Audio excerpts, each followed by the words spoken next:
One wrong move can turn a quiet survivor into the next body on the street. And right now Raheem is standing in a place where silence is starting to look like guilt. Raheem has always survived by staying calm, staying quiet, and staying useful. In a city where loud people die first, he learned that watching is sometimes stronger than speaking. But that kind of survival only works for so long. The game in Chicago is changing.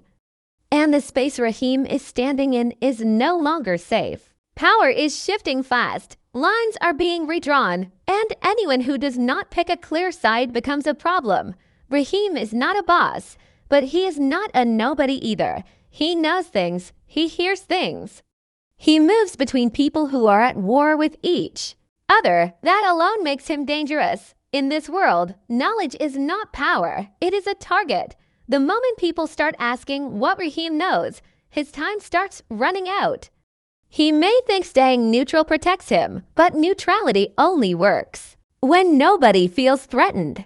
And right now, too many people are nervous, angry, and ready to make examples. Raheem is standing in the middle of tension that is about to explode. And when that happens, the quiet ones are often the first to disappear. What makes Raheem's situation worse is that he is surrounded by people who solve problems with blood. This is not a world where you get warnings twice. Once someone believes you are a risk, the decision is already made. Raheem has been close enough to power to be useful, but not close enough to be protected. That is the most dangerous place anyone can be. He benefits from the system, but he does not control it. He watches moves being made, but he does not make them himself. From the outside, that looks smart. From the inside, it looks suspicious. People start asking why he is still alive, why he is still trusted, why he hasn't chosen a side yet. Those questions are deadly. Raheem may believe that being calm keeps him safe, but calm can look like confidence, and confidence can look like betrayal in this game. If you are not loud about loyalty, someone else will decide what your silence means. And once that story is written, it does not matter if it is true or not. Another problem for Raheem is timing. This is not a peaceful moment. This is not a rebuilding phase. This is a moment of anger, revenge, and power grabs. When emotions are high, logic disappears. People do not want balance. They want control. Anyone who does not clearly fall in line becomes an obstacle. Raheem's past choices are now being judged through fear instead of reason. Moves that once looked smart now look sneaky. Conversations that meant nothing before now feel loaded. Even being seen in the wrong place at the wrong time can seal his fate. Raheem may think he can talk his way out if trouble comes, but talking only works when someone wants to listen. And when blood is already on the ground, nobody listens anymore. They act. Raheem's biggest danger is not something he did loudly, but something he failed to do clearly. He failed to choose, and in this world, that choice will be made for him. This is why the question is not if Raheem is in danger, but how close that danger really is. Every power shift needs a message, and messages are written in bodies. Raheem represents uncertainty, and uncertainty makes powerful people uncomfortable. Removing him would not just solve a problem, it would send a signal. It would tell everyone else what happens when you float too close without loyalty. Raheem may still believe he has time, but time is not something this world gives freely. Once someone decides you are more useful gone than alive, your future is already over, right now. Raheem is standing on a line that is getting thinner by the day. One conversation, one rumor, one wrong look could push him over the edge. And when that happens, there will be no second chances, no explanations, and no mercy. The streets do not wait for clarity. They only react to fear. Jenard does not act out of pure anger, even when it looks that way. Every move he makes follows a pattern that has already been proven in blood. He watches people first. He studies how they move, who they talk to, and how confident they feel in dangerous spaces. Jenard does not rush into killing unless the message matters. When he takes someone out, it is never just about that person. It is about what their death says to everyone else. That is what makes him so dangerous. He does not kill to feel powerful. He kills to remind others that he already is that. When Jenard feels disrespected, he does not argue. He stores it. When he feels challenged, he does not react right away. He waits. The people who survive around him are the ones who understand this rule. Loud enemies are easy. Quiet ones are not. Jenard has always feared betrayal more than open war. He expects enemies to come at him from the front. What he cannot stand are people who stand close enough to learn his habits but never show their hand to him. That kind of person is more dangerous than someone holding a gun. This is where his victim pattern becomes clear.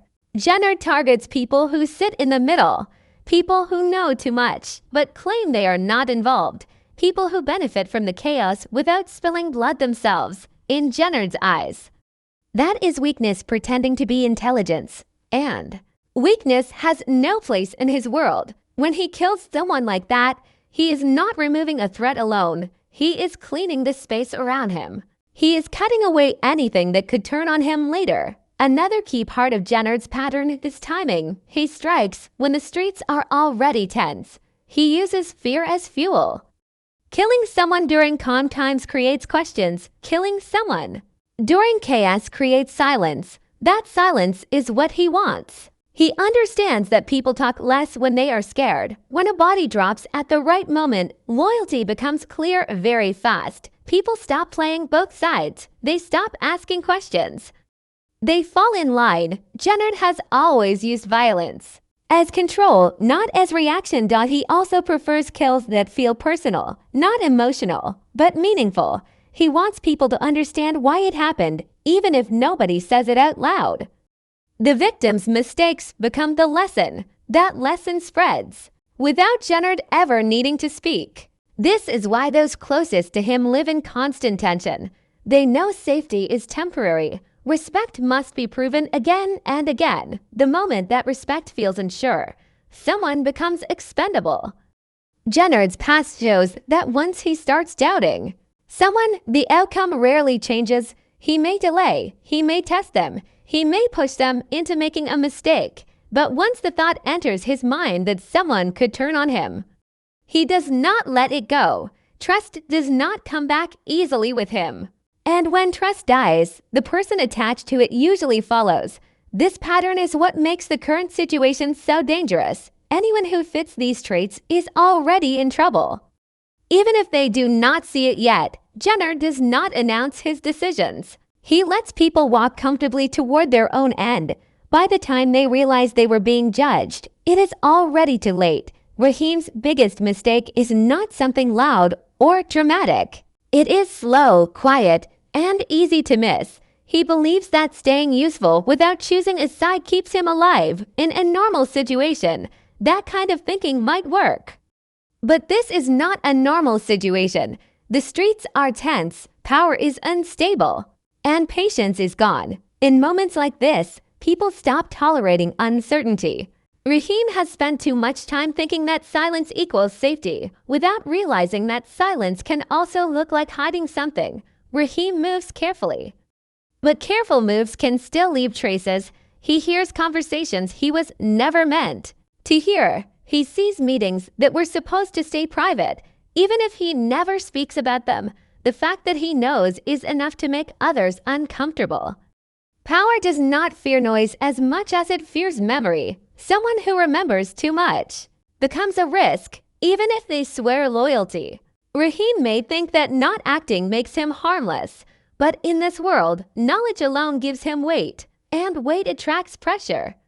Another mistake Raheem makes is believing that past usefulness guarantees future protection. He assumes that because he helped before, he will be spared later. That is not how survival works here. Loyalty has an expiration date.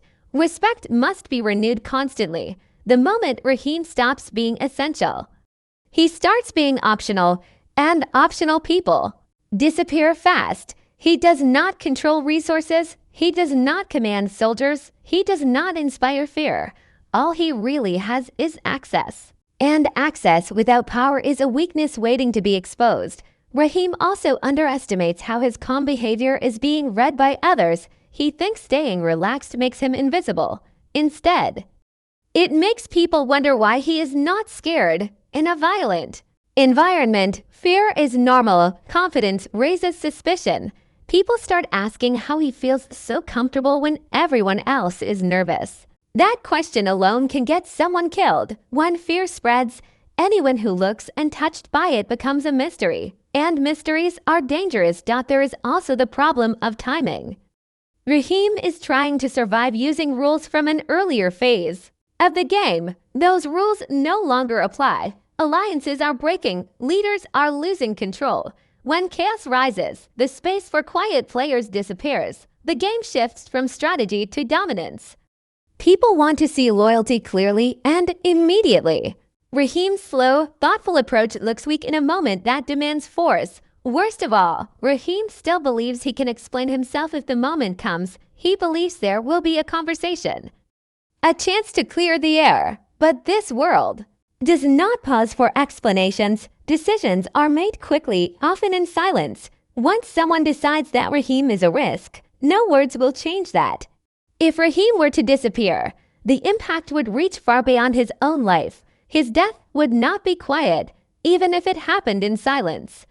It would send a clear signal to everyone watching the streets closely. People would understand that the time for standing in the middle is over.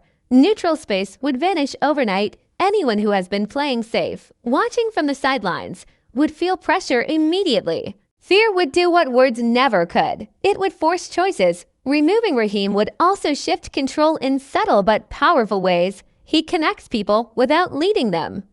He passes information without owning it. Once he is gone, those connections break, gaps appear, confusion grows. In that confusion, stronger players gain room to move. When information stops flowing freely, power concentrates in fewer hands. That is exactly how dominance is built. Raheem's absence would not weaken the system, it would harden it. There is also the message it sends about trust. Killing someone like Raheem tells everyone that usefulness alone is not enough. Being helpful does not protect you forever. Survival now depends on loyalty that can be seen, felt, and proven. People would rush to show where they stand. Some would move closer to power. Others would panic and make mistakes. Mistakes always create opportunity for those ready to take it. One death can create 10 new openings emotionally. The streets would change too. Raheem represents caution and patience. His removal would signal that patience no longer matters. The mood would shift toward aggression. Conversations would become shorter. Decisions would become faster. Violence would feel closer, more expected. When someone careful gets taken out, reckless behavior rises. People stop believing slow thinking can save them. At the same time, Raheem's death could also remove a stabilizing force. He often acted as a buffer, whether intentionally or not, by passing along information. By easing tension quietly, he prevented explosions without anyone noticing. Once that buffer is gone, conflicts that were held back could surface all at once. Old grudges would feel free to come out. Small issues could turn deadly fast. The balance would tip toward chaos. Most importantly, his death would rewrite the rules for everyone still alive. It would confirm that survival is no longer about being smart, but about being clear. Clear loyalty, clear purpose, clear alignment. Anyone still unsure would realize they are next in line. Raheem's end would not just close his chapter. It would begin a darker phase for everyone else, where hesitation becomes a death sentence and power demands proof in blood. The final outcome does not come down to whether Raheem deserves to live or die. It comes down to how useful he still is to the people who hold real power. That is the cold truth of this world. Right now, Raheem is standing at a crossroads where every option carries danger. If he stays quiet, he looks suspicious. If he speaks too much, he looks untrustworthy. If he chooses a side too late, it may not matter anymore. His future depends on whether someone believes he is more valuable alive than gone. One possible path is the darkest one. Raheem could be removed to make a point, not because he betrayed anyone openly, but because uncertainty itself becomes the threat. In moments when control is shaky, leaders often remove question marks first. Raheem fits that role perfectly. His death would clean the board, remove doubt, and force everyone else to move with clarity. If this happens, it will not be emotional or rushed. It will be calm, planned, and final. That is how messages are delivered in this game. Another path is manipulation. Instead of killing Raheem, power could tighten around him. Pressure could be applied quietly. He could be forced to prove loyalty in ways that put him at risk. This option keeps him alive, but only as long as he is useful. In this scenario, Raheem does not survive freely. He survives controlled, watched, limited. One mistake, one slip, and the protection disappears instantly. Living like that is its own kind of punishment. There is also a third path that Raheem may not be ready for. Being forced to choose publicly, not with words, but with action. This is often the most dangerous test. Once Raheem acts, he exposes himself completely. He gains protection on one side, but creates enemies on the other. This path offers survival, but only if he commits fully and fast. Half steps will not be forgiven. In this world, hesitation after choosing is worse than never choosing at all. The truth is, Raheem's fate may already be decided, even if he does not know it yet. These decisions are rarely made in a moment. They are made quietly, long before anything happens. By the time Raheem senses real danger, it may already be too late to change his outcome. Survival here is not about intelligence alone. It is about timing, perception, and being needed at the exact right moment. Whether Raheem lives or dies, his situation proves one brutal rule. In this game, nobody stays safe forever.